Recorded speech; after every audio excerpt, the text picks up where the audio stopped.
Good afternoon, everyone. Good morning, good evening, wherever you may be in the world. Welcome to OGV Energy Live. And this is our Asset Integrity Special. My name is Eric Doyle, and this is our interactive live stream show coming to you for the very first time from the OGV headquarters here in Aberdeen. Stay with us for a great show where we're going to bring you news and insights from the energy sector as usual by bringing to life the UK's leading energy industry publication, OGV Energy Magazine. So each month, as you all know by now, we feature interviews and discussions with our partners from the publication and across the industry. This month being the asset integrity issue for the magazine, and we are delighted to have with us as our headline speakers, Alistair Bissett from Ithaca Energy and David Cameron from the Net Zero Technology Centre. Alistair and David will be giving us an overview of the key trends and new technologies they are seeing in the space. And then we're going to move into, as per tradition, our In the Spotlight section of the show, where we feature Neil Wilson from Can Group, Willie Tulloch from PIM, and Louis Pietrenek from Westerton Access. Then we're going to move into Market Watch to give you all those up-to-the-minute market updates with Neil Golding from the Energy Industries Council. And finally, we're going to finish off with some global perspectives on the topic of asset integrity when we check in with Gunnar Hilson from Oceaneering. Before we start the show, I just wanted to say hi to some people who have joined us today, and it's very good of them to do so. Who was first in? Let's see, it's Alistair Dickinson. Welcome to Alistair. Nice to be first through the door. I've been camped outside for 3 days. Absolutely. Beth Alexander is here. Welcome, Beth. Heather Buchan is here. I'm just picking randomly, so don't get upset. John Bloomfield, thank you very much for joining us today. Angelo, lovely to have you with us. We have Paul Wilkinson, Nicola Hodgson, and more people are coming in. They're doing the right thing. By all means, jump in. We're in Aberdeen. Tell us where you are. Tell us your name. Tell us where you're from, and tell us what company you work with. If you've got an asset integrity kind of bent to what you do, let us know, because that's what we're here for after all. So keep the comments coming in. As for anyone who watches this show will know that our producer, Dan Hyland, sits in the wings, trying to pretend he's not here, but he is here. And he's looking out for the most well-put comment or question to any one of our guests today. That person will win once he's decided, and he's very fair. You will win a half-page advert or editorial in a future magazine. Your marketing team and your leadership team will love you. So keep your great comments and questions coming in. Let's say hi to a few more people before we start. Andy Dodds is here. Andy's saying, good afternoon all from Stork Asset Integrity Services. Looking forward to hear about the challenges and insights. Brilliant. Jim Dallas is here. Joe Hughes, Matthew is with us. Brilliant. Let's get the show started, why don't we, and bring on our headline guests. I'm going to switch off these little captions here so we don't distract from your attention. We're going to start with Alistair Bissett. Alistair, welcome. How are you? Hi, Eric. Yeah, I'm good. Thanks very much for having me. Magic. Thank you. Brilliant. And we're going to bring on David Cameron from NZTC. Brilliant to have you both here. How's things, David? Yeah, very good, Eric. Thanks for having us. It's great to be here. Fantastic. We're looking forward to a great show. So, Alistair, if I may, I'm going to start with you, if that's all right. For more of our international guests who might not be completely au fait with what Ithaca's focus is, could you give us a bit of an update, just a bit of a summary? Yeah, sure. So we're an independent energy company focused on oil and gas, looking at the UK continental shelf. We've got a few Ithaca legacy assets, and since 2019 we also took on Chevron North Sea's operated portfolio. Yeah. So we operate several fields, including Captain and Alba, and really we're looking to maximise the recovery from those, operate them safely and efficiently, and do what we can to get the most out of the basin with those assets. Fantastic. A grand ambition indeed.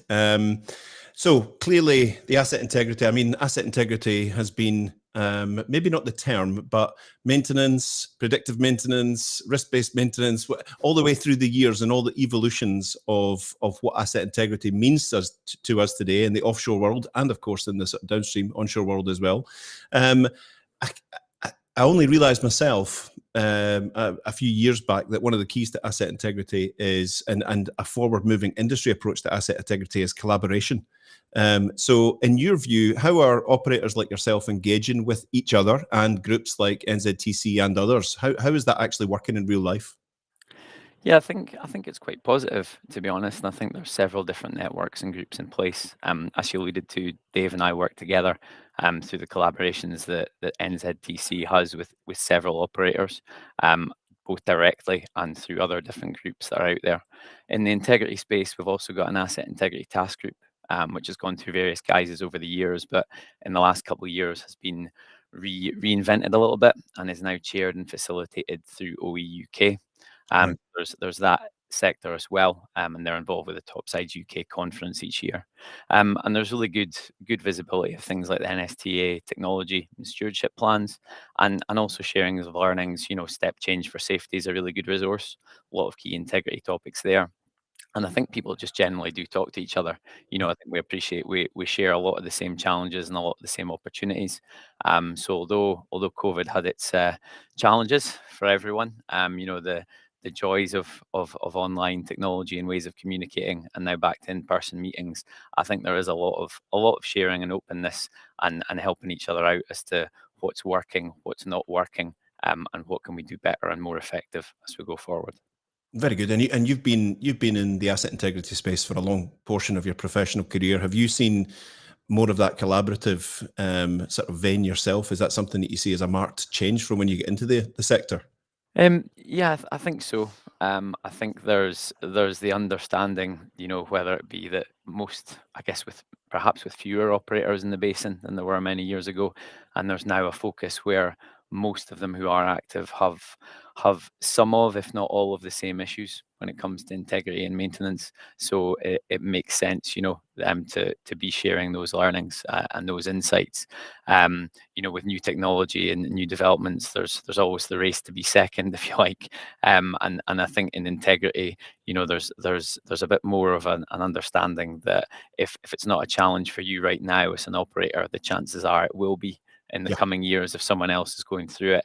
And I think when we see, the regulator and others who highlight some of the issues that we have, I don't think anyone's exempt from going to be facing those or facing them currently. So yeah, there's good discussion, and Dave and groups like Net Zero are very actively involved and helping champion the new technologies and the new opportunities to take things forward. Great stuff. You've mentioned challenge a few times in the last couple of minutes. Could you sort of home in on some of the key challenges that operators are staring right in the face of the moment? Yeah, I should have said opportunity a few times as well to balance it up, Opportunity, shouldn't balance I? it, yes. I think for me, most folks in the sector will be aware that one key one is resource availability. Now that we're post-COVID, actually getting the people to get after maintenance and integrity backlogs is a real challenge. A lot of personnel have been lost to other industries or other parts of the globe, so it's trying to attract them back and being able to have the resource to tackle a lot of the challenges we've got. I think the maintenance and integrity backlogs are big focus areas for the HSE, rightly so. And there is, expectations that the regulator has come in with it, particularly since COVID, that are looking to be enacted. So it's trying to build that into asset plans, and balance it up with other things that we're doing, both in terms of safety and production efficiency, and trying to get the priority for those.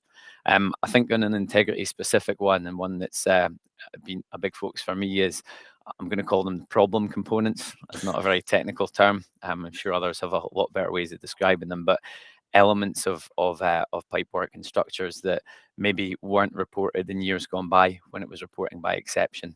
So now we're seeing a lot of issues with things like trunnions, dead legs, spring hangers, areas which really can catch you out from an integrity point of view. And a lot of operators don't necessarily have all the data on those. Right. Certainly don't have the inspection history on them, and often they need different techniques and different ways of being inspected. So that's where a lot of the new technologies, both in terms of the inspection, detection, and also the visualization side, can really help out. And I think the final one I'd add is just managing the integrity as we get to late life, or COP for a lot of the assets. There's a thinking that you can just turn off the tap, and close to turning off the tap, you can stop your inspection programs, when in reality there's just as much focus, not just through to that date, but beyond it, in terms of the systems and utilities you'll need for actually decommissioning. So it's trying to make people aware that there is a requirement for that, and that's something that's going to be a challenge beyond when you're getting oil out the ground at that installation. Very much so, and thanks for that response. Hi to everyone that's joined us and been nice enough to let us know that you're there. Hi to Olga from Sandnes. Hi to you, Olga. Steve Johnson is with us, Ian Stewart, John McDonald and Simon Hurst. you have an operator here from Ithaca Energy, the man in charge of asset integrity. If you have a question or a comment on anything that Alistair has just said regards to challenges or moving forward, by all means join in, put your comments in and we'll put them to our guests. Thanks very much. Alistair, what other technologies and kind of developments are you guys at Ithaca and other operators really interested in? What's catching the attention at the moment? Yeah, well, there's a lot, which is good. There's a lot out there and a lot of opportunity. I think Dave will share shortly on some of the elements of that. And one that we work closely with him on is CUI, corrosion under insulation. Ways of monitoring that, and ways of being able to tackle that, and also kind of try and avoid it going forward, for the newer assets and designs.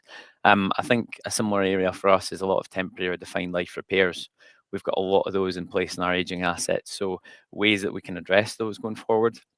We're always interested in new technologies. And also, I think there's a lot of work being done by several companies in terms of the monitoring and active monitoring of temporary repairs, so that you don't necessarily have to remove and reinstate, but you can get a better understanding of condition as you go. I think a big one that a lot of folks on the call will be aware of is the aspects of laser scanning and 3D modeling, and digital visualization. That's obviously a big hitter for people at the moment. We've utilized that for engineering and repair orders quite effectively, and I know a lot of other operators have as well. I think the next challenge is getting that into companies' remote visual inspection strategies, being able to validate the work, and knowing how exactly you go about it. But certainly there's huge opportunities there, in terms of problem components, in terms of anomaly management, and really ways of taking people out of harm's way, first and foremost, with some of the more sensitive and labour intensive inspections. Another couple I just mentioned quickly, we are software integration and interfacing is a big one for us. I'm by no means a software expert. I'm probably quite the opposite. But it's interesting that there's so many different softwares and packages, which do different things. But from an operator point of view, I think the analogy is, I'm probably not capable or not wanting to be sitting in the kitchen with all the ingredients trying to cook. And I think anyone who's tried my cooking would vouch for that. But instead, I want to know what's out there in terms of the ready-made meals, or the M&S dine for £10 offers.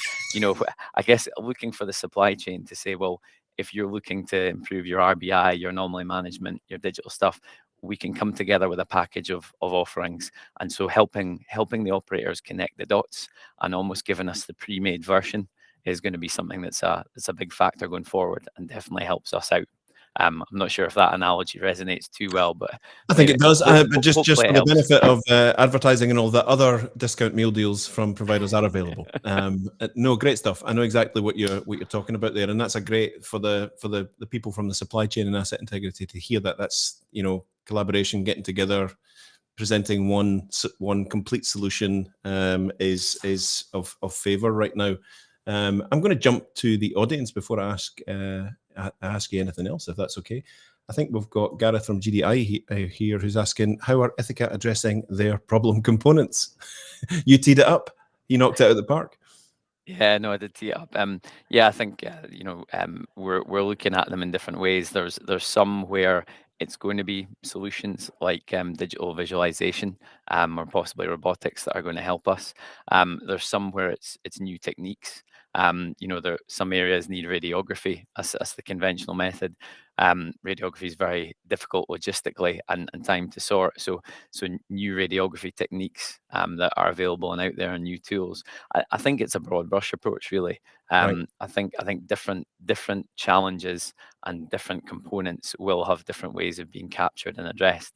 But certainly the digital aspect, both in terms of the scanning and the modeling data, is key, and also the software with where you capture all that and manage it. I think a lot of the software issues which we've faced here, and I'm sure other operators are the same, it's management of 1 million Excel spreadsheets, and it's probably not the most effective use of people's time. Whereas if you can get ideally one software, or if not 2 or 3 that talk to each other to start tracking that data, then that's going to help you massively in the future. So whatever tools or techniques are used, I think they need to be able to talk to and feed into the software packages that operators are trying to move towards.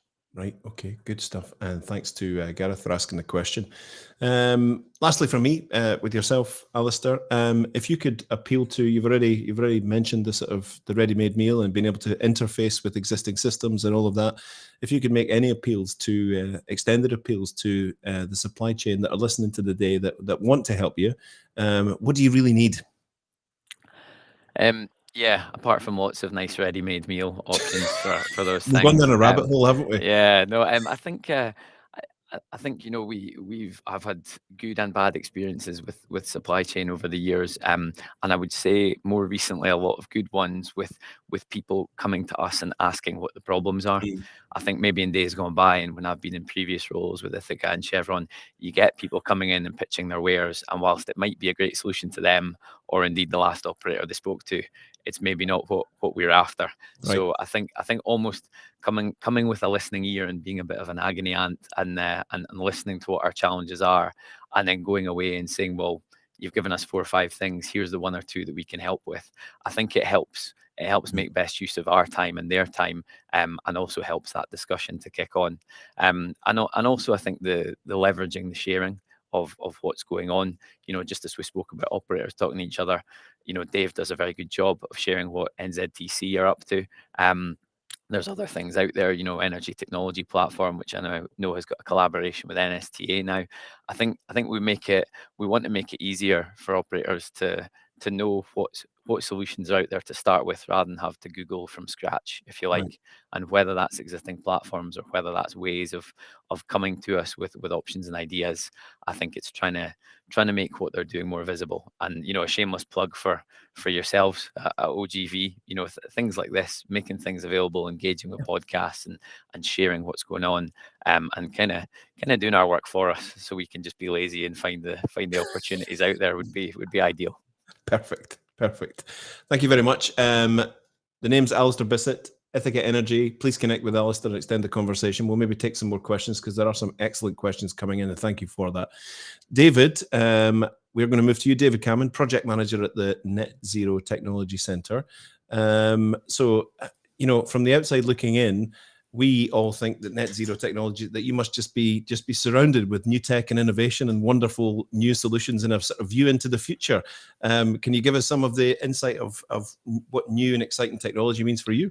Yeah, Alistair set us up really well. I appreciate if you don't mention any more food analogies now that it's coming to that time. So, I mean, for those who don't know who the NZTC is, I mean, we started, you know, back in 2017. We were part of the CRD regional deal, which basically means we're government funded, and our main goal at the time was, you know, deploying and accelerating technologies for oil and gas emissions reductions, etc. We pivoted about 2 years ago, and we're now called the Net Zero Technology Centre. So we're looking at investing in technologies that, you know, help accelerate the transition to a net zero energy system. We went through a couple of recent open innovation programs, and to give you an idea of the numbers that called in, there was around 300 technologies between Open Innovation Program 1 and Open Innovation Program 2. So there's a lot of technologies out there that are, you know, trying to get into the space, and they see the net zero technology as a really helpful vehicle to open up the communication lines with likes of Alistair at Ithaca and stuff like that. And there's a couple of exciting technologies that we'll maybe go into in a bit more detail. The open innovation call in asset integrity of late was corrosion under insulation. That's our focus in this call, and some of the technologies that we've got to sort of showcase or let you see today are corrosion under insulation based, because that tends to be, when you have a discussion with the operator, you know, list your top 5, you know, when you're at the Alistair's agony and corrosion under insulation comes out, you know, 9 times out of 10. So it's a really important place to be. So that's why we put our focus there. So last year you did you announced the winners of your 2022 Open Innovation Program. 154 companies applied. You got it down to 20. Such a broad range of emerging technology. You sent me a video, and this is just a snapshot, but I just found it fascinating, on Copsis, the digital skin.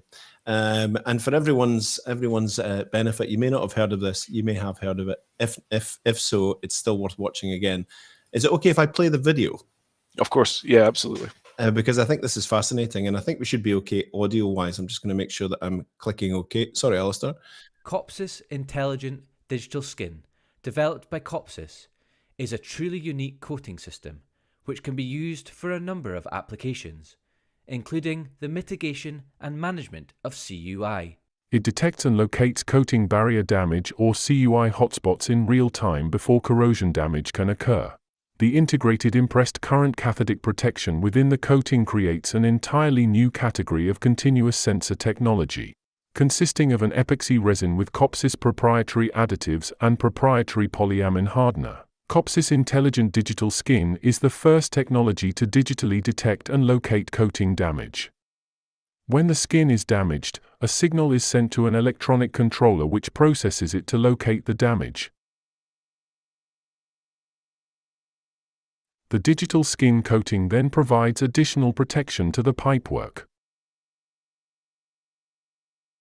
Despite significant industry focus on CUI, close visual inspection remains the primary and most reliable method of detecting and managing CUI. Copsys Intelligent Digital Skin is capable of determining and remotely monitoring the integrity of critical coating barriers without the need for cladding and insulation removal.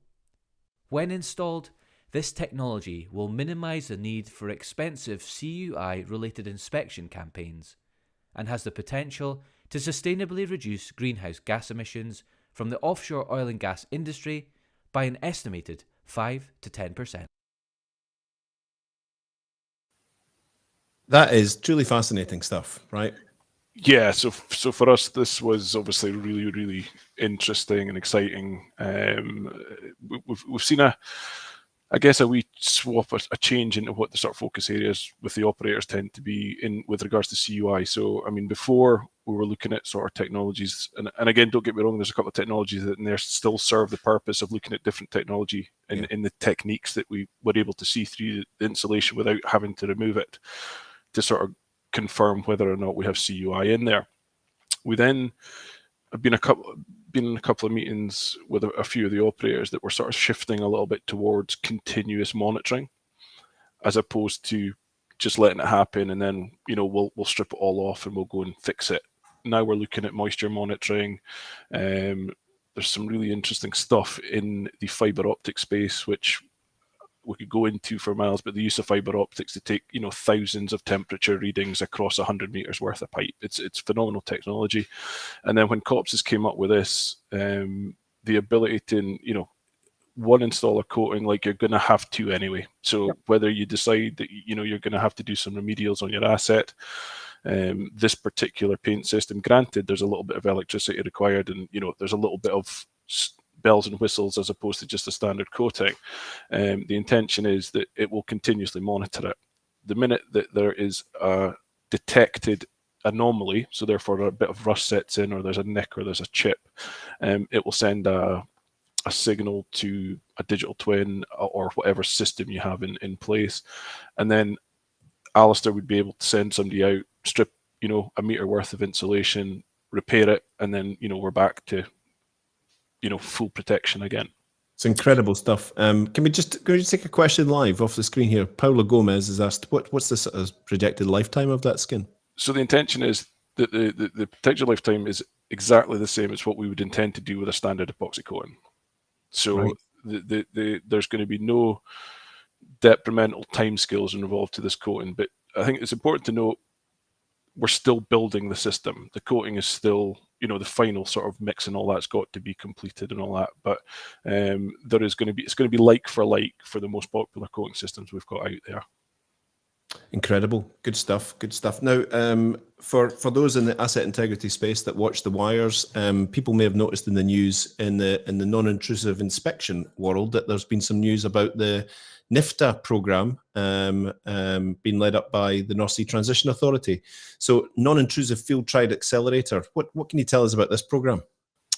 So it's not the catchiest of names, no, but it wasn't up to us to come up with that. So along with the NSTA, one of the biggest issues we found in the NZTC is getting access to field trials. And I have to say, having folk getting involved in projects and, sort of agreeing to become one of our field trial locations is great. Alistair for Copsis is a fantastic example of him buying into the technology, and later down the line when we need some field trials, we'll hopefully knock on Alistair's door and get access to some of his locations so we can try it in a real world situation.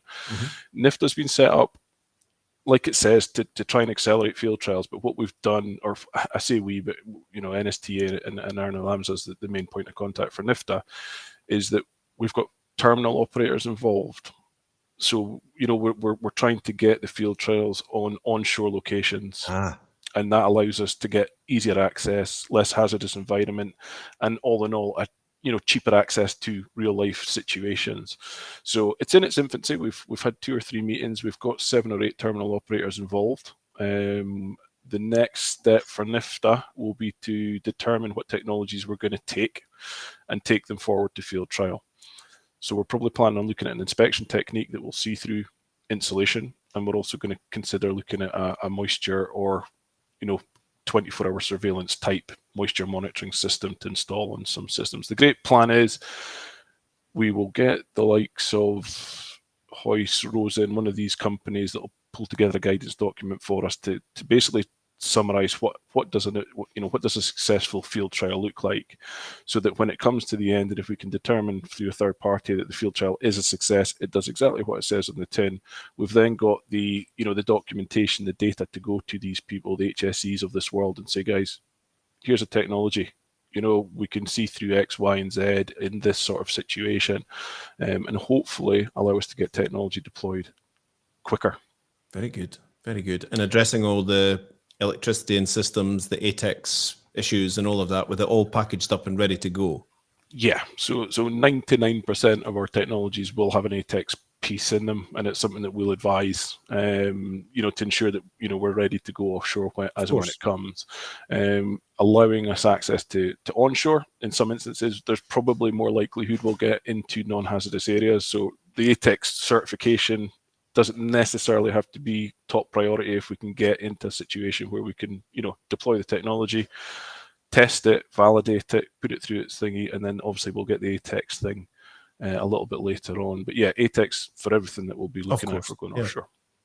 Will this NIFTA initiative feed into another piece of news in the asset integrity world, the asset integrity collab or collaboration? So is this a new thing that you guys are spearheading? Yeah, so I think Alistair's teed me up fantastically on it, and I have discussed it with Alistair a couple of times that, when we talk about getting together, pooling resources, costs, expertise in the world, the collab seems like the right place to do it. So I know, I appreciate that we've got the NIFTA collaboration. Alistair's got his other groups that he does with OE UK. We'll map that out. We'll understand what that looks like in a way that we're not overburdening these operators with, cool names of things that we're going to do. But for the NZTC, what we're going to look at doing, and it'll be spearheaded by likes of myself to drive it, is we're going to get the main operators in the basin in a room together, workshop out what an asset integrity collab would look like for them, what's their biggest issues, what's their issues, concerns. And like Alistair mentioned, if it's data, if it's systems and software, if it's human factors, we'll then target our technology calls to answer these issues that the big operators have got. And then when it comes to field trials, somebody might have a site available at that time. If NIFTA isn't an option, then we'll go out and we'll be able to pull all our resources into one group, and then we'll start targeting technologies that the people want to see implemented. Alistair did the fantastic saying, it's a race to be second. I've experienced that a fair bit. When I phone up somebody and say, I'll use COPS as an example, would you be interested? And they say, yeah, absolutely. In 3 years, once you've proved it works and everything's great, I'll buy it. But that doesn't help the developer. Nope. The developers we're dealing with 9 times, I won't say 9 times out of 10, most of the time, maybe haven't stepped foot offshore. There's a company we're working with that has an inspection tool called Subterra. A guy called Dave Haskett. He's a fantastic guy. He's never been offshore a day in his life. So what he'll use the steering group or the collab or something like that to do is get his use case. Yeah. So what does your use case look like? And Alistair will say, right, well, your tool's too big.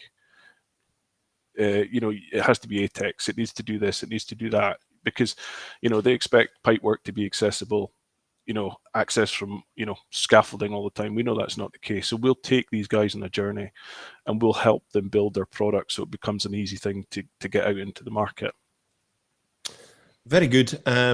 We have a few minutes left in this little section. I'd like to turn to some of the comments from our lovely viewers today. I'm going to go back to one of the early comments from Susan Osbeck. Susan asks, maybe one for you, Alistair, but by all means, both chip in. Our experience is it's very difficult to get the IT departments to accept software packages. What can be done to help operators make changes to their processes and take up the opportunities that are out there? So I guess the question from Susan is there a bit of give and take on interfacing? I think there is. I mean, we've experienced some where there have been those issues, firewalls and setups and different things. But some of the more recent ones, we've probably not had the same challenges. I think a lot of the companies that we're engaged with on the software front, they've maybe gone through that heartache or that hardship initially, but now there's ways that they've moved their development on and they are able to get through it. So it's not something that we've got the same issues as we did a number of years ago. I think it also helps that, not just in the integrity space, but with so many other things moving forward digitally, I think there has been understanding that in order to harness some of those opportunities, you need to reevaluate what you can and can't allow in. So it's not, I agree it was an issue and it maybe still is for some. It's not one of the key issues we've had at Ithaca with some of our softwares. Thank you, Alistair, and thank you very much, Susan, for your question. There's another one that's come in from Mark Cowison at LHR Marine. At the recent OE UK HSE conference, only this week, I believe, there was a warning that maintenance backlogs on offshore installations peaked following the pandemic and have never really returned to pre-COVID levels. What are the organisations doing generally to tackle these backlogs? I mean, I'm guessing it's part of your daily, hourly, minutely life, right? Yeah, it is, and I think the HSE, is the regulator, have come in and are making that point. I would think to all operators, certainly to ourselves and others that I've spoken with, and I think sometimes the phrase HSE visit or HSE action can spark fear, but really I think it's very positive. All of my engagements that I've had with them, they highlight issues where there's justification to what they're identifying, and the fact that it comes from the regulator, it helps identify that to our management in terms of budgeting and prioritization. So, and also it's a journey. I think it's something you can't fix overnight, but if we have a focus on now and we can give clear plans for how we're going to address it, and then the regulator can hold us accountable to that, as they should do, then I think it can move forward. And through recent feedback with HSE and OE UK, I think most, if not all, operators are taking that on. I know they wouldn't publish a league table with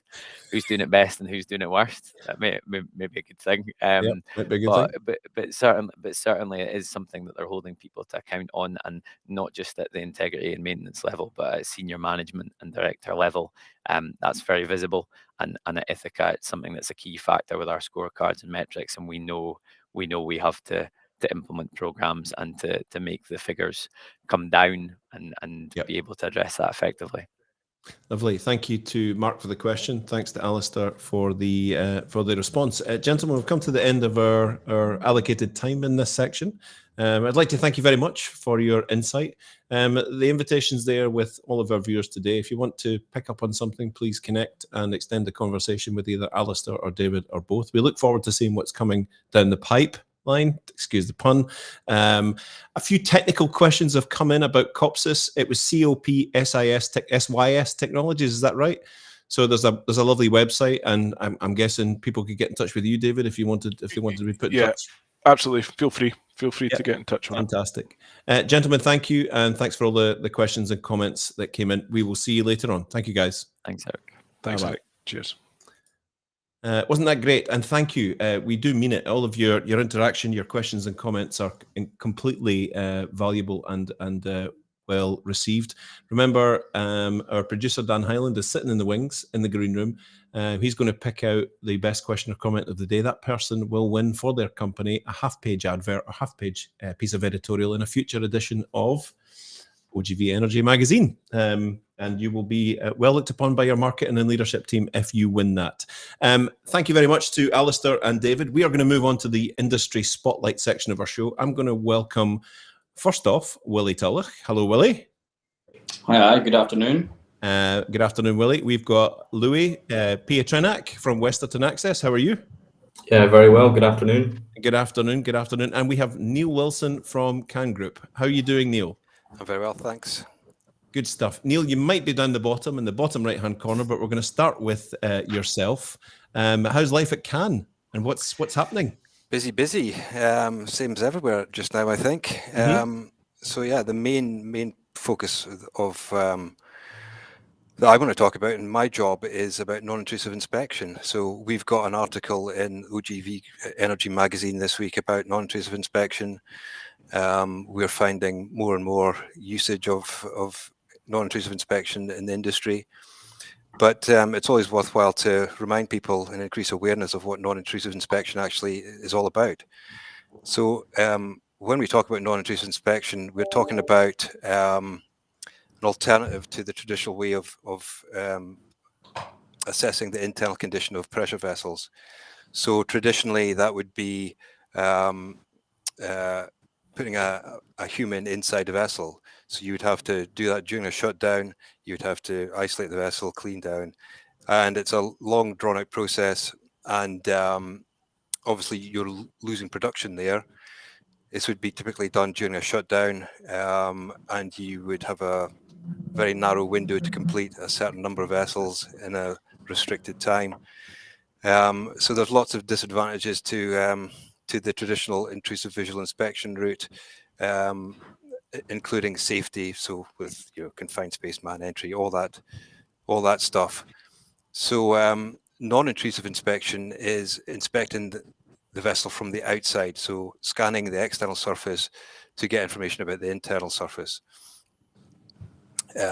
So I guess you're watching with some close interest on this NIFTA initiative on non-intrusive inspection accelerating testing programs. Yeah, there's lots of good stuff going on all the time. But I think the basics of non-intrusive inspection are still in development. There's still a lot of efficiency improvements to be made. It's been around now since, well, the published recommended practice has been around now since 2007. It's currently published as HOIS RP 103. And there's a huge demand for it, but it is quite an overall involved process. It's not an easy thing to do. It's compared to intrusive visual inspection, there's much more planning. It's more risk-based. So you really need to understand what your damage mechanisms are, your damage morphologies, so you can identify inspection techniques to get the best out of your non-intrusive inspection. Very good, very good. So one of the things that's been common throughout all forms of inspection is the amount of data that it produces. What are the sort of advances that you guys are looking at in data management these days? Yeah, so non-intrusive inspection is a good example of this, where a non-intrusive inspection, if you're scanning at a 1 millimeter by 1 millimeter resolution, then you can generate literally millions of data points for one vessel. So there's a massive amount of data, and that's true across all aspects of asset integrity. So we're looking at matching inspection data with digital twins. It's a big hot topic in the industry, but obviously there has to be value in that. Yep.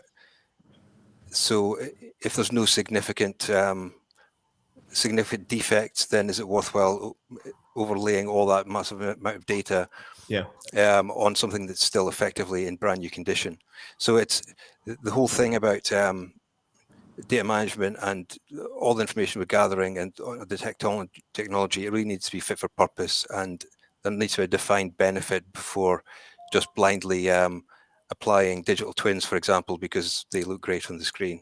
Oh, well put, absolutely. The impact of the ever-increasing age of the assets that we are inspecting and that we're trying to apply integrity kind of principles to, is that becoming more of an issue? And how are you handling aging assets at CAN? So yeah, aging assets is quite an interesting one. So the KP4 initiative, the HSE initiative, that was around about 10 years ago. And a lot of good stuff came out of that. There was definitely a decrease in hydrocarbon emissions at the time. But the focus on that was well, I think a lot of people thought the focus on that was around about asset life extension. But I think the industry's moved on a little bit now, so we're moving more towards late life operation and towards cessation of production and ultimately disposal. And in that sort of late life, then the whole asset integrity bit changes. So what you're actually trying to achieve becomes slightly different. You don't need to achieve a 10-year inspection frequency, for example. You only maybe need to see it through a smaller number of years. So the non-intrusive inspection part, for example, the hoist recommended practice is quite flexible. So you can define a smaller inspection interval based on the deferral criteria. But yeah, we're always expected to deliver more with less resource, and it's all about optimizing the inspections so we can streamline inspections to get better value to the client. And one of the big things is to increase tool time. Then tablet-based reporting is a big thing for us. Right. And the tablet integrates with our integrity management software. So machines talking to machines is so much better than generating reports that are text-based that you can't extract information from. It's setting up all that data at the very start to be in a usable form. Very good. Neil, we're going to come back to you and talk a bit more about that if we can, if we've got time at the end. But thank you so much for your contribution so far. Willie, consultant at PIM, can you just remind us what PIM's focus is, Willie?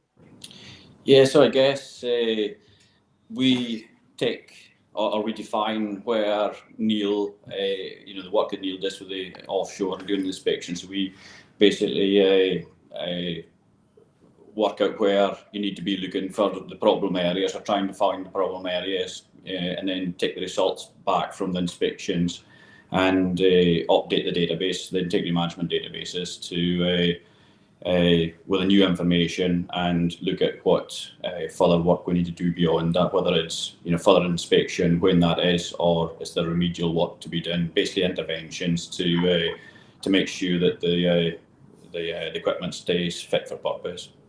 Very good. A question for you: is the effect of any uncertainty in energy markets, perhaps the oil and gas future in the UKCS, does that have an effect on integrity strategies in practical terms? Well, massive. Yeah. Absolutely massive effect. I think. I mean, it's something that we talk about, and actually, even if you go back to 2016 when the MER framework came out, so that was the OGA at the time, so that was maximising economic recovery. At that point, we were looking at how could we extract as much of the oil and gas reserves as we got in the UKCS. So that was a government strategy, and one of the things they talked about in there was stability. So I guess we've seen anything but stability since that time, and I guess that was on the back of the last, well, not the last downturn, but the downturn in the sort of 2014, 2016, and I guess every time it's a bit like a sawtooth effect. Every time you see a peak, then I guess there's more revenue created and potentially more more money available to maintain the programs, the maintenance and inspection programs. But it's like what Alistair was actually saying, the issue that we see, where we're at now, there's massive backlogs that's been created, and each time, like I say, that just ratchets up every time that there's a downturn. And I guess the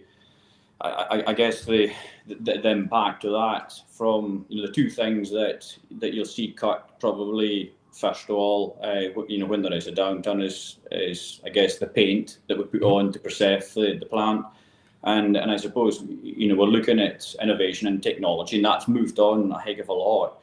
But it was like we said there just earlier as well. I mean, again, as soon as there's a downturn, the budgets get pulled for support and advancements and new technologies. So I think it becomes very, very difficult, and also when you're looking at, I guess, these assets now, obviously renewable energies, very much in the mix now as well. And I think one positive that we maybe are seeing at the present time is oil and gas is maybe, although it's maybe not seen in the most positive light, I think there's maybe beginning to be a broader understanding of how it actually, or how critical it is in the overall energy mix. But I think that there's still massive challenges basically ahead, and I think if we're looking at repurposing a lot of these assets to support things like hydrogen, CCUS, and also, I mean, obviously in the back of COVID and the war in Ukraine, energy security is, that's another element now, a key element that's come in that I guess is shifting focus back on the importance of domestic oil and gas supplies. So, I mean, while that's happening, I guess all the time when there's so much uncertainty, and I mean, just recently, I guess I think somebody said a senior figure in the oil and gas industry said that it's West Africa is a more stable location to be investing in than the UKCS. So while that remains and there's uncertainty about the future in the UKCS, then operators are going to be reluctant to be spending the money potentially to keep the assets running in the long term. Saying it like it is, Willie. One of the things that pops up on, no matter what the theme of this show is, decommissioning, subsea, offshore wind, renewables, whatever it might be, difficulty in attracting talent, keeping talent, specifically in the oil and gas industry, something that you're very aware of and very looking at very closely. Yeah, definitely. And again, I mean, it just linked to the same theme as we're just talking about there. I think was it back in the downturn in 2016 or 2015, 2016. There were what I think estimated to be about 120,000 people that left that industry, and then obviously we've had COVID, and again, asset operators I guess had to cut down to just core operations. So I guess a lot of the work around inspection programs, etc., was reduced significantly. So I mean, there was I think again looking at figures, maybe sort of 11,000 people almost overnight with COVID that was removed from from the industry, from offshore. So I mean, I guess what eventually happens is that there's a lot of people just, I guess, say it as it is, almost fed up with that, the sort of cyclic nature of oil and gas. So I mean, it's not just the fact that there's also, I guess, alternatives now for attracting that talent into other areas. The rest, there's some will be moving into renewables. If you look at offshore wind, by 2030, they're estimating there'll be about 27,000 directly employed in offshore wind. Well, a big part of that's going to be integrated work. So I mean, there's a big pressure there, but ultimately for oil and gas, the biggest issue, well, there's two areas where I think we've got challenges. One's at sort of mid-level, at the sort of mid-level or mid-career level, that sort of intermediate level experience, and then also, I suppose, is the trying to attract new talent into the industry.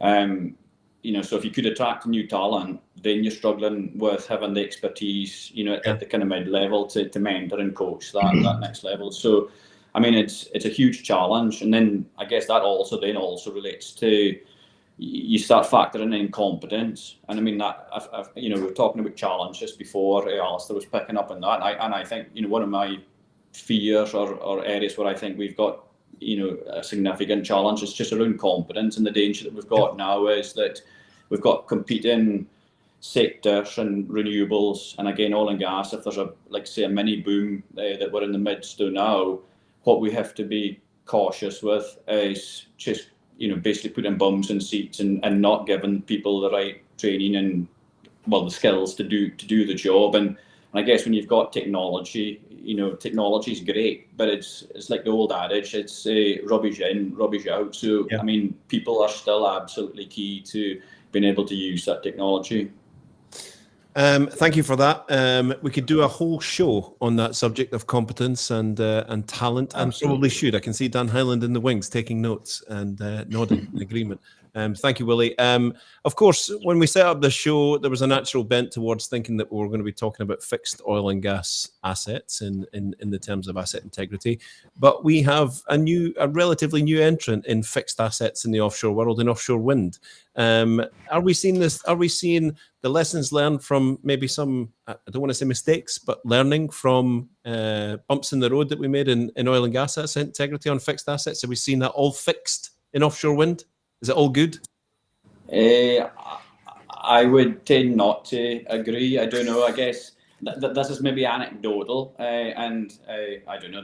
This might create a wee bit of controversy, but I do think there is. Well, I guess speaking to someone yesterday, there's a reluctance, or there's an element of reluctance, I think, in offshore wind to be leaning too heavily on oil and gas experience. So it's not necessary to say that the skill set does not exist, but I think there's a notion that oil and gas over engineers things. But I guess you know what I would say is that there's a lot of learning and knowledge in oil and gas that we absolutely have to take across to offshore wind. And I mean, there's good reason. If you look at, well, just look at the Crine era.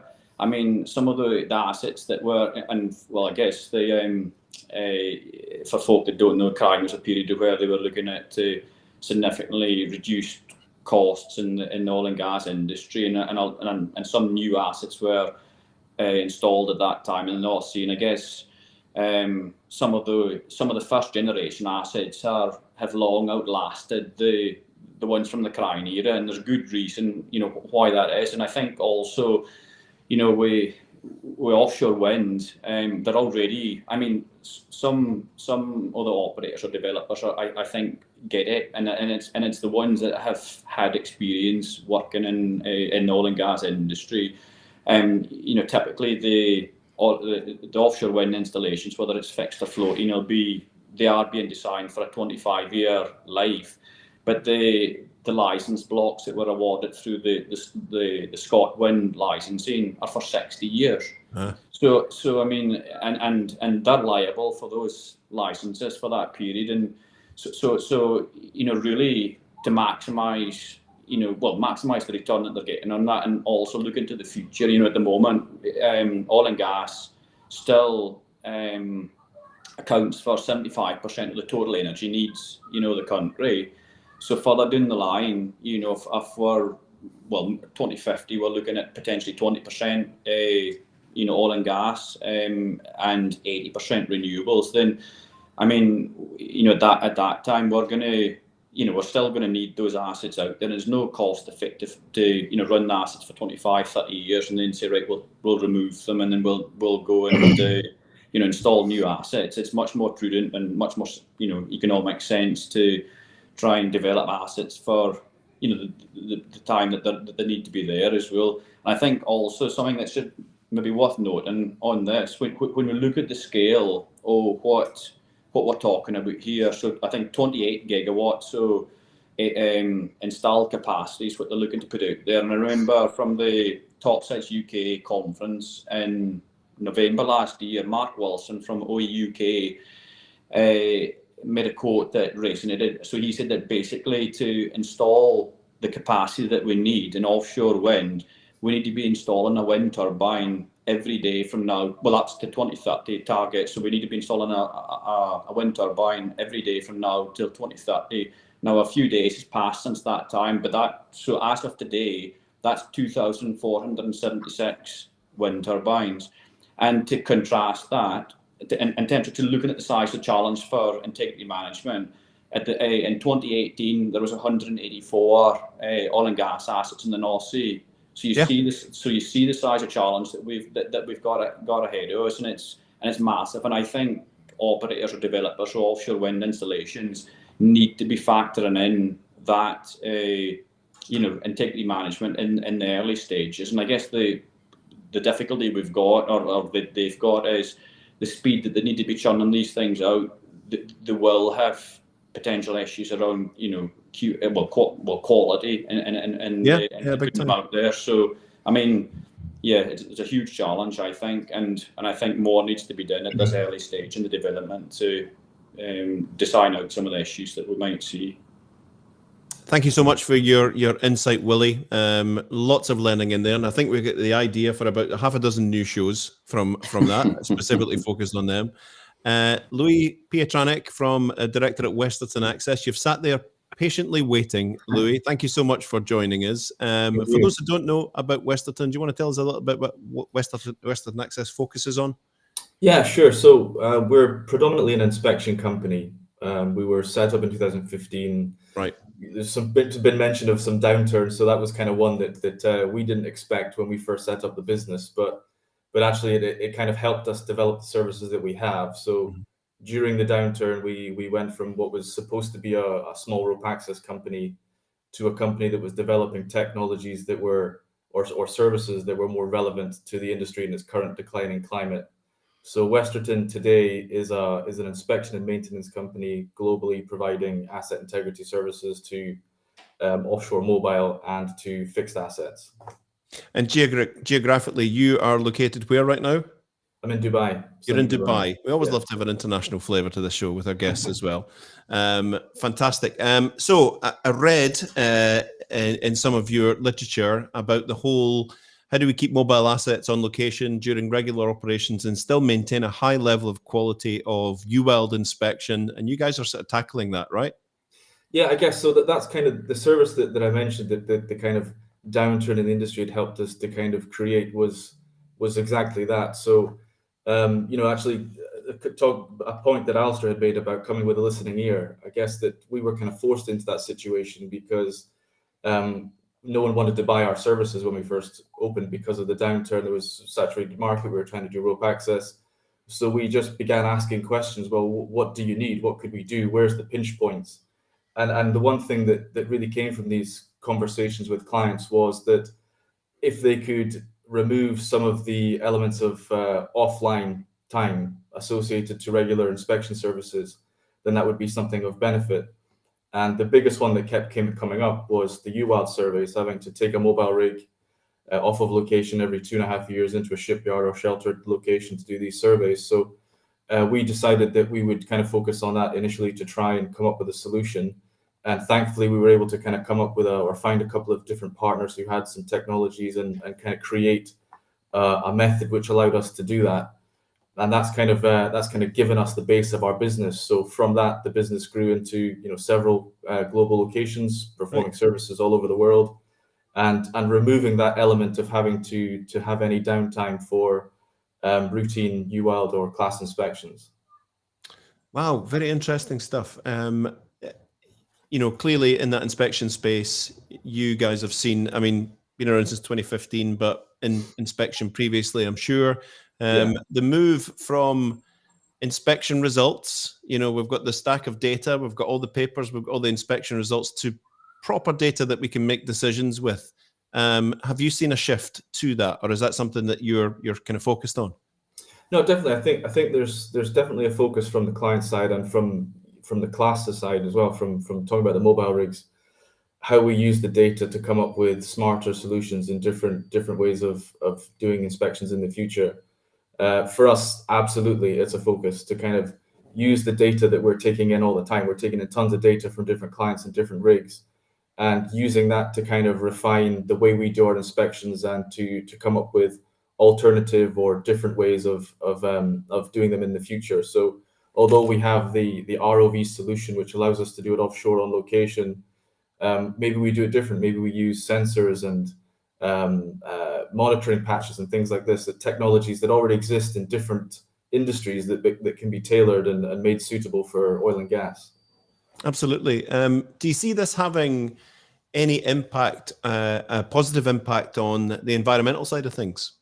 Yeah, definitely. I mean, certainly from moving from the mobile rigs to platforms. So, you know, we strongly believe that the same principles that we've kind of promoted for the mobile rigs of using technology to do inspections with ROVs and smaller ROVs, I should say, on the mobile rigs is just as relevant to the large platforms that need just as many inspections. And talking about backlogs of inspections, and you know, we're seeing clients that are not doing platform inspections for 10 years.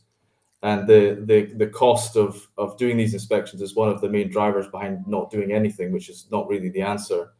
So we kind of believe that you know, a greener and cheaper solution is to kind of adapt what we've done for the mobile rigs and do the same thing for the fixed platforms. So launching smaller assets, some smaller ROVs from the platform itself, removing the requirement for, you know, large diesel burning DSVs and work class equipment.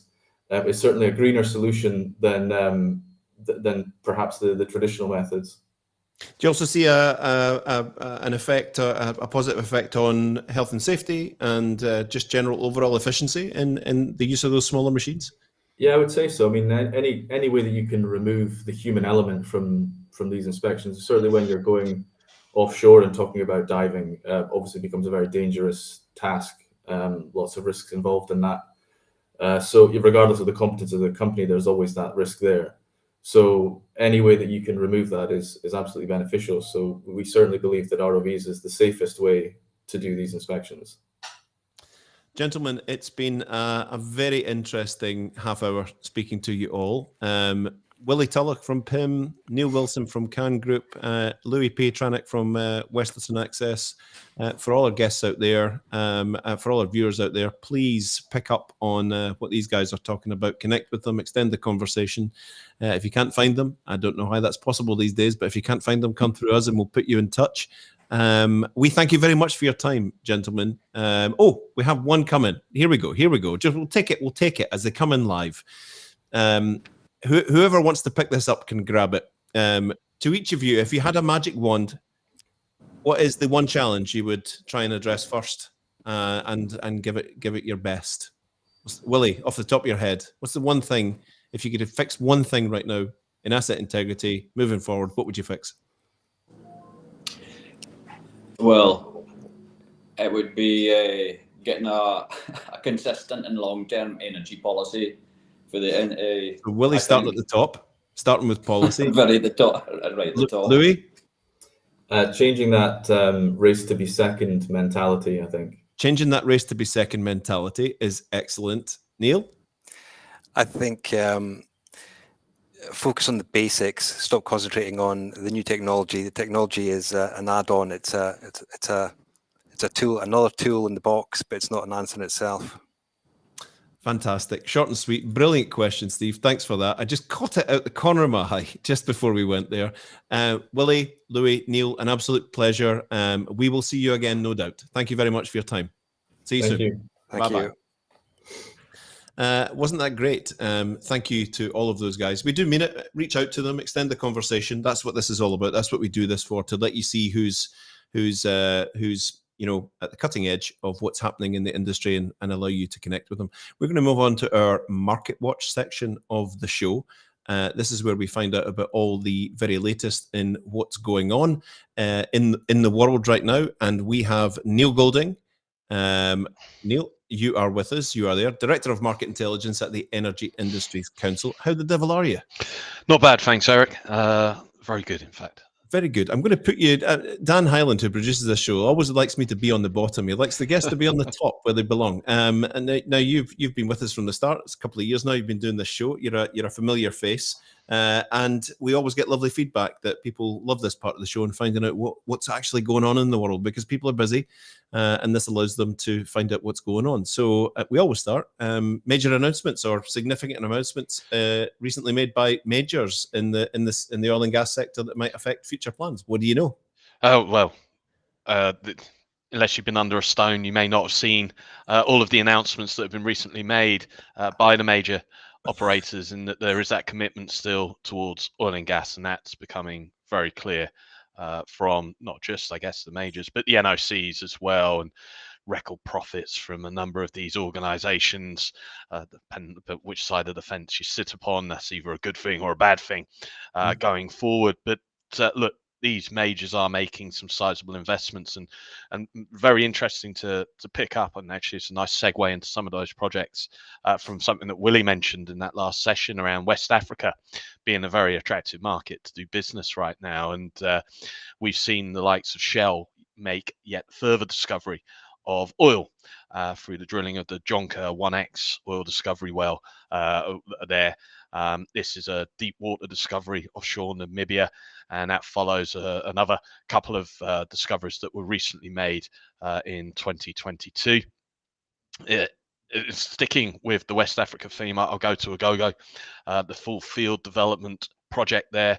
Azul Energy, that's JV between BP and ENI. That organization's recently reached a final investment decision on a multi-billion-dollar project, and we've seen a number of contracts awarded for that particular project. Successful contractors include the likes of Saipem, Baker Hughes, Technip FMC, Subsea 7, and Aker Solutions, and Yinson have got the FPSO contract for that one. And also in Angola, the Total Energies are particularly busy as well, and they expect to sanction the Camir Golfinho field development in the middle of 2023, and that project as well is not small. It's $6 billion, so sizable projects in that region. I've just see something coming in as well, Cameroon, one to watch. And interestingly, the Yo-Yo and Yolanda development, this is a project that has been stalled. This is for some time. This is Chevron's development. We've recently seen Equatorial Guinea and Cameroon sign a treaty that could unlock the development of this particular project, which will likely be developed as a subsea tieback to Chevron's offshore facilities in Equatorial Guinea. Elsewhere in South Africa, or well, sorry, Sub-Saharan Africa as well, you've got BP continuing to make investments there. The planning phase 2 of the Greater Tortue Amium, I'll get that name correctly, Amium project going forward. Potentially a final investment decision on that project in 2024. And Tanzania, this has been a market that's long been talked about as potential opportunities, and we've seen Shell and Equinor move forward and having concluded negotiations with the government of Tanzania for the construction of an LNG liquefaction plant, and that will require some significant gas resources to be developed offshore as well. So a few years behind Mozambique, which sits to the south, but that's going to be a great opportunity going forward. So it's clearly a very buoyant market in West Africa and wider Sub-Saharan Africa, but of course Gulf of Mexico, Latin America as well. There continues to be some sizable opportunities in those markets also. Thanks for that. We've all seen some announcements made recently by the majors that they see oil and gas sector as still an important part of their future, and there's been some commitments made to that in text and in interviews. Do you see this pulling through to projects that are coming through, or organizations that are kickstarting developments that have been on hold? Yeah, some of those projects that I touched upon there were those projects under development by the majors. But yeah, we are beginning to see those projects that perhaps were delayed for one reason or another now come through. And a lot of that is down to underinvestment that's been seen in the oil and gas sector over the last few years as well. We have to continue to recover reserves and make new discoveries. That's one thing that's very clear, that oil and gas is however unpopular it's going to make me, is here to stay for some substantial time, and that's obviously linked to the energy security piece specifically. So the majors are going to remain committed are they doing enough in the renewable space? There's a question around that as well at the moment. But there are some real sizable projects around the globe that these organizations are developing that are in the sweet spot of conventional upstream, midstream, and downstream developments. So it's great to hear you come with some buoyancy in your report to us on that particular sector. What do you see happening in the wider energy sector in the UK?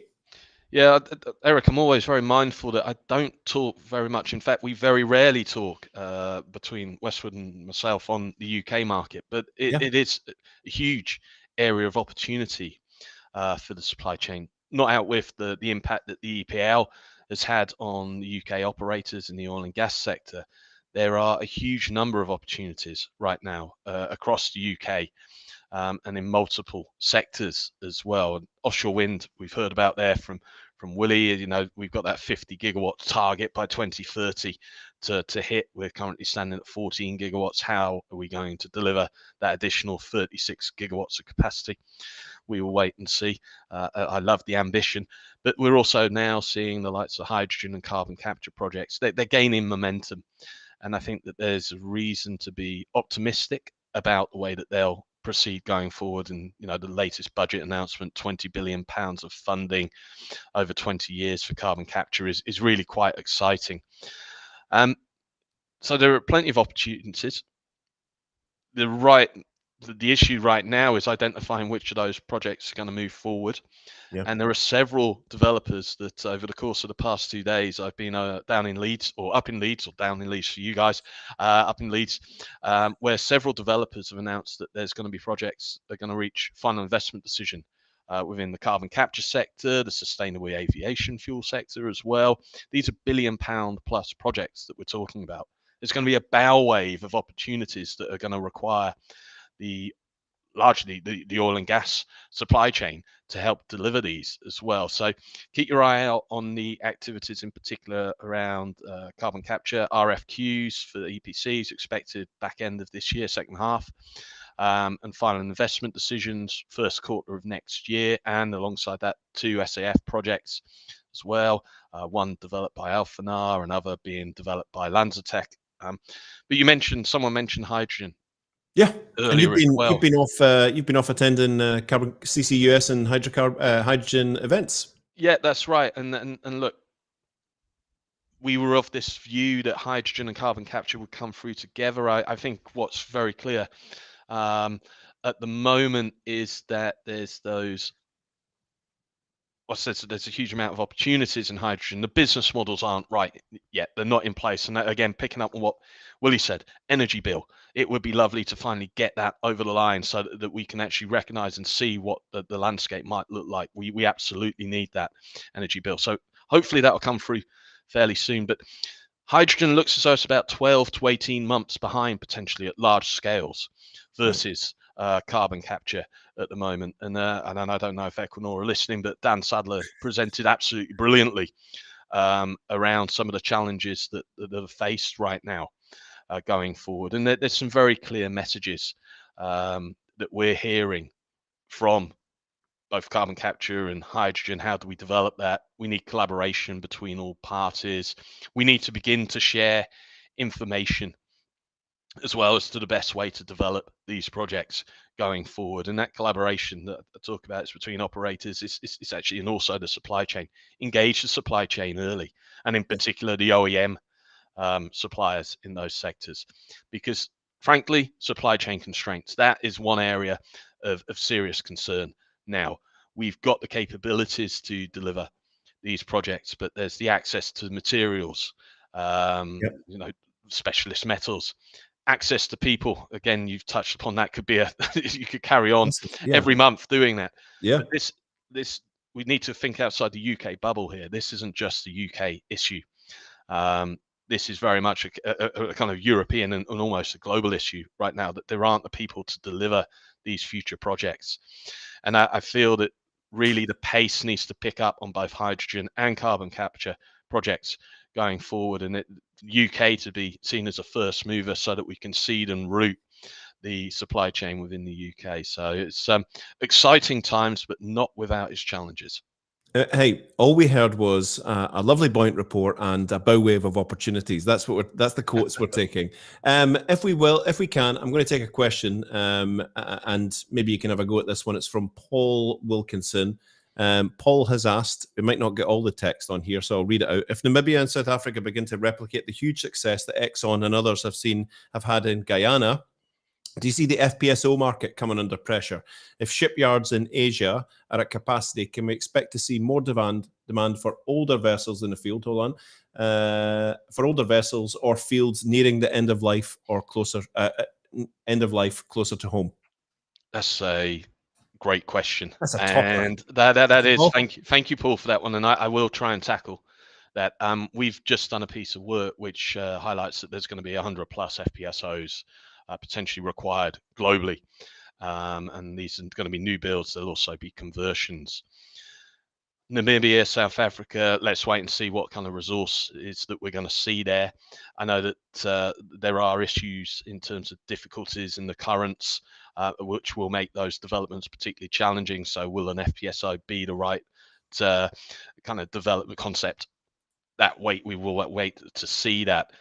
But I think already we're beginning to see some pressure being put on the FPSOs yards. In particular, I know there's a project in Malaysia, Limbiong, which Petronas has been developing.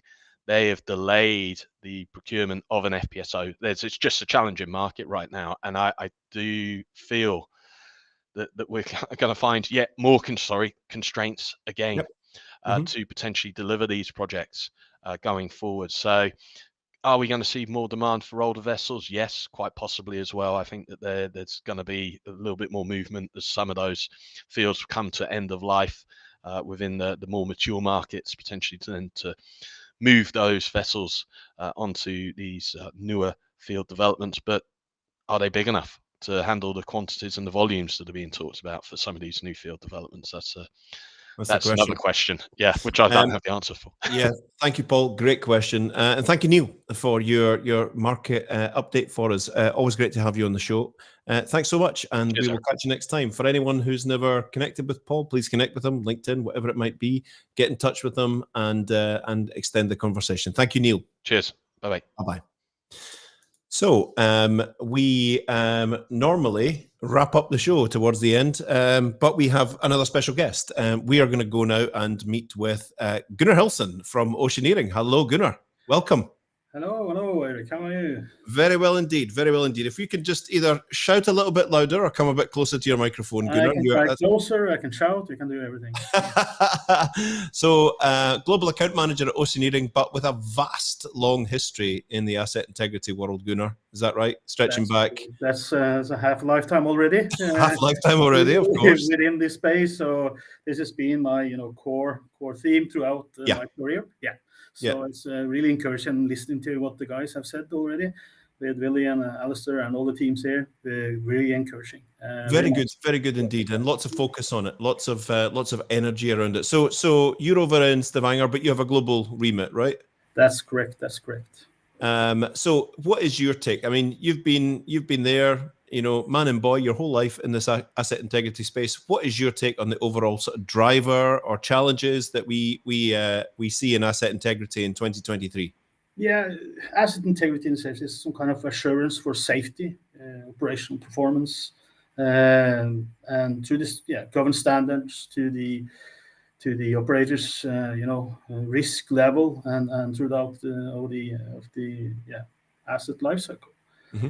So that's very easy said. It's more challenge into that mix due that there is constraints in the benefits of the short and long term, and there is also objectives that is corporate and priorities, and of course the chosen risk profile. I think that is maybe the main core. What kind of risk profile and what can we run after, and we see different kind of level of what's established. It's very nice to see that some taken high end to it, but again, it's to determine what to do and not to do. And there is always some surprises coming down the road with asset integrity. There is some surprises, some unexpected things that will cost you a little bit more than you thought in the beginning. So So that's some of the complex into the mix, and some priorities has to be made, and that's, I think, this is the fun stuff also. There's lots of things that you can develop and improve in this space, and I think that we have heard a lot of nice stuffs already today that are on that journey. I'm really happy to. That's one of the things. Full disclosure: Gunnar and I used to work together, and one of the things that used to inspire me about working with Gunnar was his excitement about new technology, new advances, new ways of thinking, new processes that make asset integrity also more valuable. So on that, what specific movements have you seen in the energy industry with regards to asset integrity? What things can you pinpoint that are moving and progressing? Yeah, I think there's been touched upon some of them, but I think it's three things I will mention here today. Not to go into length, but predictive maintenance is one. Moving away from calendar-based to that some system tells you need to shift something. No, we need to determine the condition and run upon condition and figure out what is the level. Goes it faster or slower than we expected?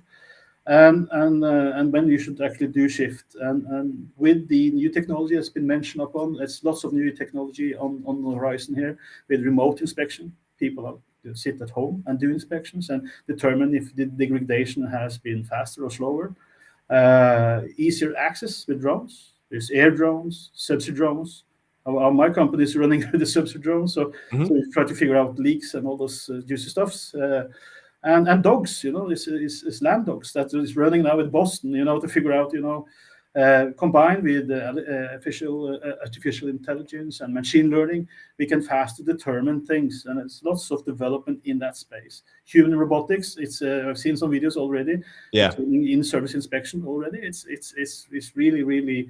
As you talked about this 10 years about robotic methods, now we are really, really close to come to that.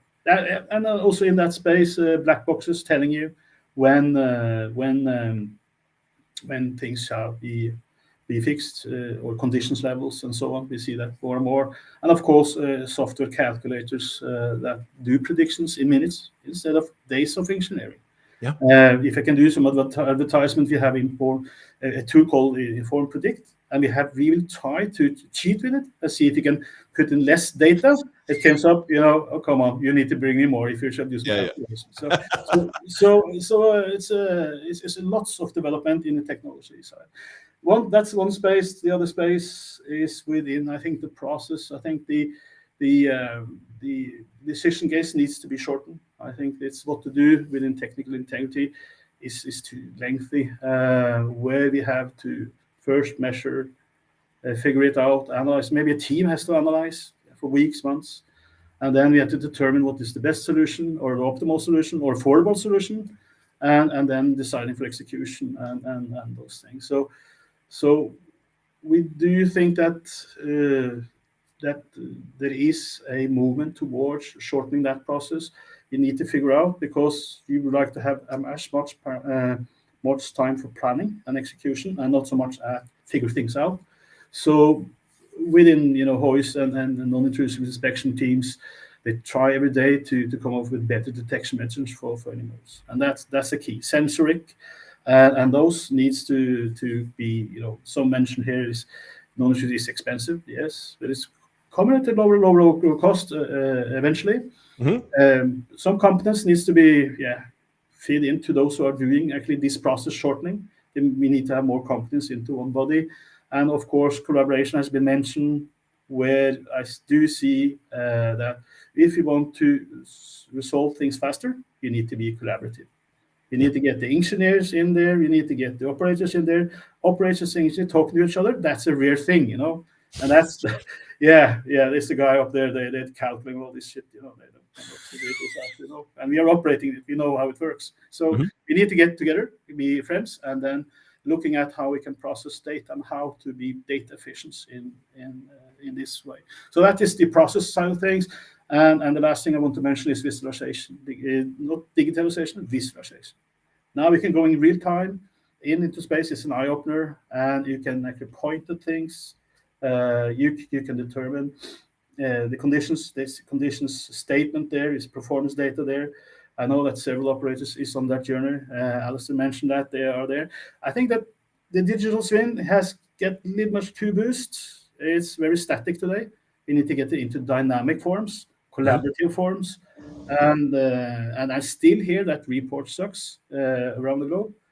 Yes, somebody has not figured out how to report correctly and fast enough. So we need to have reports faster and nicer to determine actually some of the bow, because if we can streamline all of this within the digitalization, yes, we have come one step further on. So that's those 3 points I want to elaborate on today on these movements that I see on my seat. So you mentioned digital, you mentioned digitalization, digital transformation, whatever we want to call it. Clearly, digital has a massive part to play in the advancement and progress of asset integrity and inspection data and all of that. As you've said before, it's a building block, but not all at once. How do you see this? How do you see this going forward? Because I know that you keep your finger on the pulse of what's happening in digital. How's it going to help us moving forward in energy? Yeah, we are collecting tremendous amount of data around the world. I think that we have historic into the globe. We have in our business collecting 3.5 million points every day in data. Yeah. So there needs to come some decision dashboard, automatic views that helps us to make some kind of decisions. To get all this information, sorted, treated fairly. I think that is a focus area to make it easy for people, because some of this is really advanced and maybe have calculators, maybe have some kind of data ninjas who do the job for you, goes in and go through all these data sets that you have and picks up that don't correlate accordingly. So that's a bit the way I see in the digitalization. I know that the data ninja I actually stole from Equinor actually. So. You're nothing but honest. Data. I was going to give you massive kudos there for Data Ninja.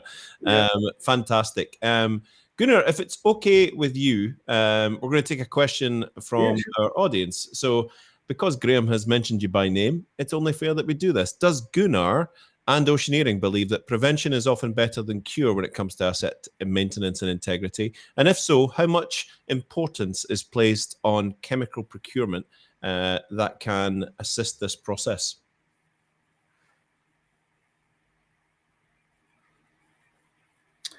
So on the topic of prevention being better than cure. Yeah, it's, sometimes the symptom is worse than the cure. Yes, it is sometimes. Yes, I think we need to overcome some of the thinking that things the technology hurdle and the cure is can we find if you ask me, can we resolve one thing in this industry is CUI. If you can choose, I would choose that tomorrow in a blink. So that would be your one fix if you could. One fix, because CUI has been here for tremendous and cost us so much money. I don't want to go with data and so on. Can I fix CUI? Yes. So the cure, of course, is good, but do preventive and figure things out. Yes, that's cool stuff. But if you can take things away and really fix that's number one. We have one more question. LinkedIn user, if you can tell us your name just in the chat, because unfortunately the LinkedIn isn't pulling through to this with you. So LinkedIn user asks, are you finding it difficult to get new people into asset integrity work, and how do you inspire the youth to come along? Yeah, many years ago, I didn't say I worked in the asset integrity space in the bar. I didn't, to be honest. You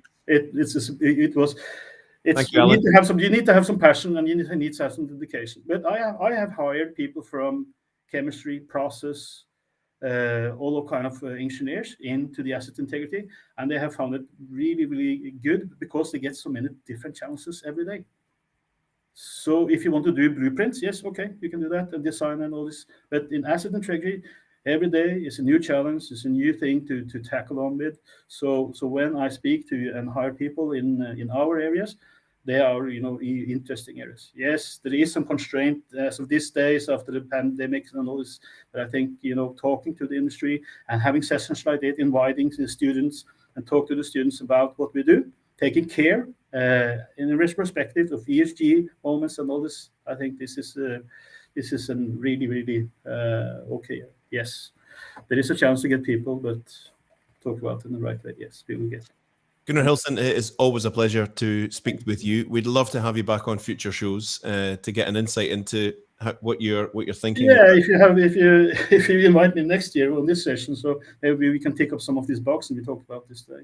Absolutely, big time. Yeah. Thank you so much, Gunnar. We will see you later. Bye-bye. Bye-bye. Bye. Thanks for sticking with us on the show. We're now at the end. We have news just in. News just into my ear. The producers of the show have decided that today's winner of our best question or comment is Paul Wilkinson. So Paul Wilkinson, with your question about FPSOs, the FPSO market, to Neil, and you're from Wilkinson Coots Engineering Training. So congratulations.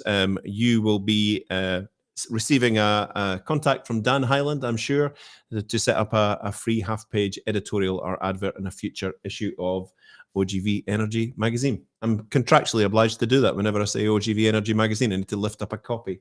So thank you very much. Well done to Paul, and thank you to Gunnar. So thanks to all of our guests today, and thank you for giving us your time and staying with us. Thanks for your amazing contribution to this show. This show is nothing without you guys, and your comments and questions are absolutely fantastic. So today we dove into asset integrity. Please connect with our guests and extend the conversation. Perhaps you could be on this show next month, because we are back on Thursday, April the 20th at 2 p.m, where the theme will be innovation and technology. Innovation and technology is our theme for next month. Thursday, April the 20th at 2 p.m, we will be running a show. If you are sitting out there, if you're part of the OGV Energy membership community and you're thinking, I've got something to add to that, get in touch with Dan Hyland and he will sort you out. For now, thank you so much for your time. We've run over a little bit on time, but it was an excellent show. And thank you to you, Frank, for that comment. Thank you to you, Graham. Excellent. We enjoyed it so much. We will catch you next time. Thank you so much for joining us. Bye-bye.